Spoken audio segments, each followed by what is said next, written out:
if a equal to sin square x plus cos raised to 4x, we have to find range of a.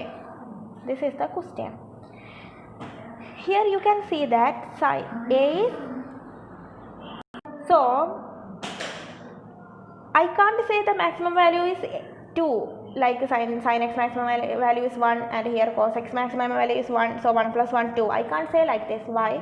Because here both sin and cos is calculated of same angle x. Suppose here I was having some angle y, then sin square x plus cos raised to 4y, its maximum value will be always 2. Because why? When sin x is maximum, cos y can also be maximum, that is possible. But here both sin and cos is calculated of the same angle x, so I can't just look at it and say the maximum value is 2. Why? Because when sin x is maximum, cos x can never be maximum. You also know that when sin x is 1, cos x can only be 0.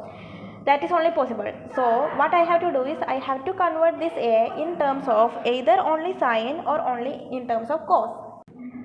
So what I will do, I will try to convert this in terms of only one trigonometric function. So here I am trying to convert it to cos. So sin square x can be written as what? 1 minus cos square x plus cos raised to 4x. Now again we can simplify like 1 plus what is this? Cos square x into cos square x minus 1. So that is what? 1 plus cos square x into cos square x minus 1 is what? Minus sin square x. So this is what? 1 minus sin square x into cos square x. And here we can again simplify. Why?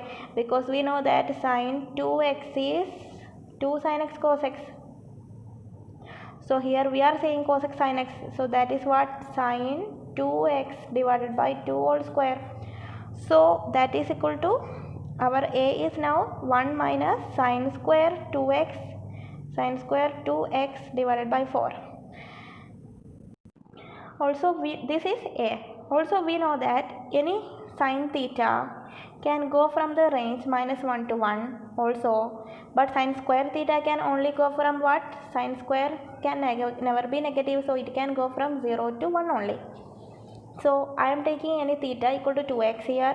Whatever 2x, you can consider it to be some theta. So maximum value of sin square 2x is what? 1 and minimum value is what? 0. And a is what? 1 minus this thing. So a can be maximum. A maximum occurs when I am minusing a little 1 from 1. So little 1 happens when this is minimum value. What is the minimum value? 0. So the a max is what? 1 minus 1 by 4 into 0, that is 1 by 4. Sorry, 1. And a minimum is what? Minimum happens when I am subtracting a large value from 1. What is the largest value possible for this thing? When sin square 2x is 1, that is 1 by 4 is the largest value possible for this. So a minimum occurs when 1 minus this thing is 1 by 4. So that is equal to 3 by 4. So what we got? The range of a is between what? 3 by 4 and 1. This is the minimum value and this is the maximum value. So the range is between 3 by 4 and 1.